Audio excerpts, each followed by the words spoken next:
So here we are with another episode, so to speak, of Can You Dig It from the basement. So a little filling on where we were last because of things that have happened. So last, I don't remember if there was a big dirt pile in the middle, but we've cleared all that out, backfilled behind our bench wall here. We've got all that filled in back there, so that's good.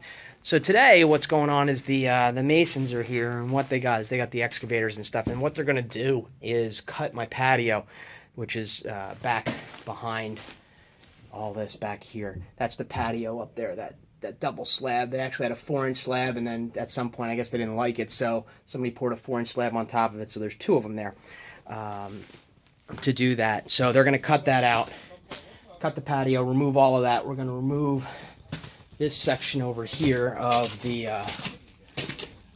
foundation that's still here, because there's no point in leaving this here. It's just with the corner being gone and that corner being knocked out on purpose, there's no point in having this here anymore. So we're going to remove all the patio and remove all the dirt and dig that out. And basically what we're going to do is we're going to do a full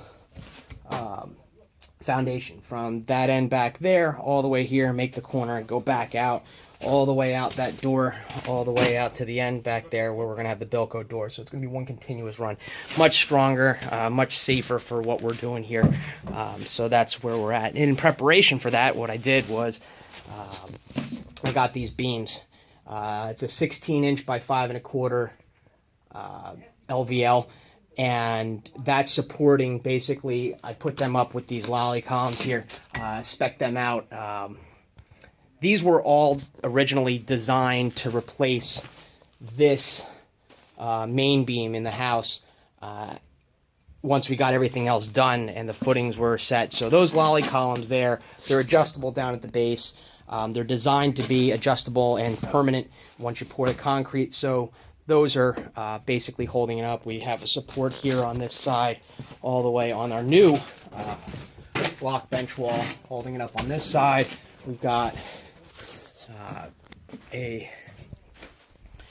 one here at the seam, one here at the middle, and then I did a temporary one at the end because it should be okay far enough with the dimensions to cantilever it, but I felt better having an extra support here at the end. It's just there basically for, I don't know, feelings, I guess. It really doesn't need to be there, but so that's where we're at today.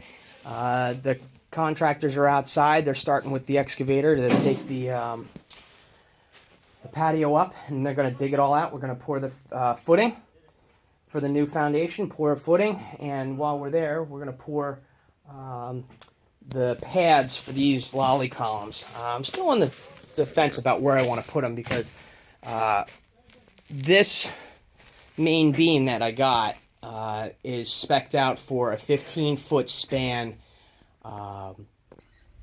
across for everything.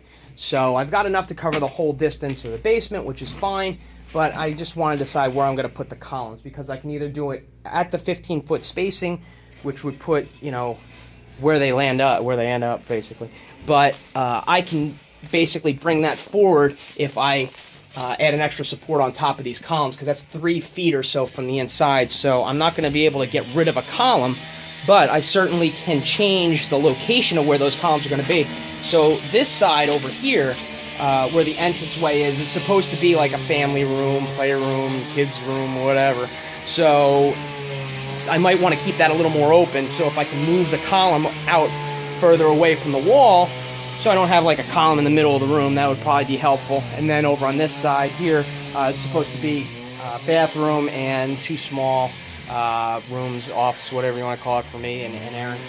And that could be on this side. So that would be helpful for that, to move them around. So we're going to measure that out and figure where they're going to go.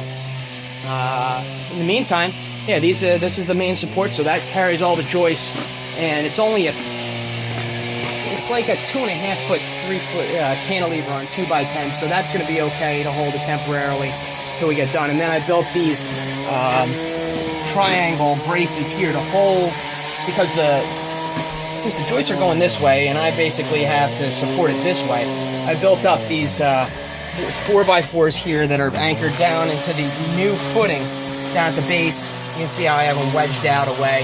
And up top I have 2x6s, basically creating a giant triangle. So this is 2x4s against the block here, because that's not going to really carry any of the weight.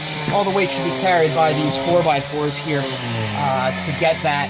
And those 2x6s are there just as an extra feel-good measure, pretty much, to help it and to help anything from racking or moving.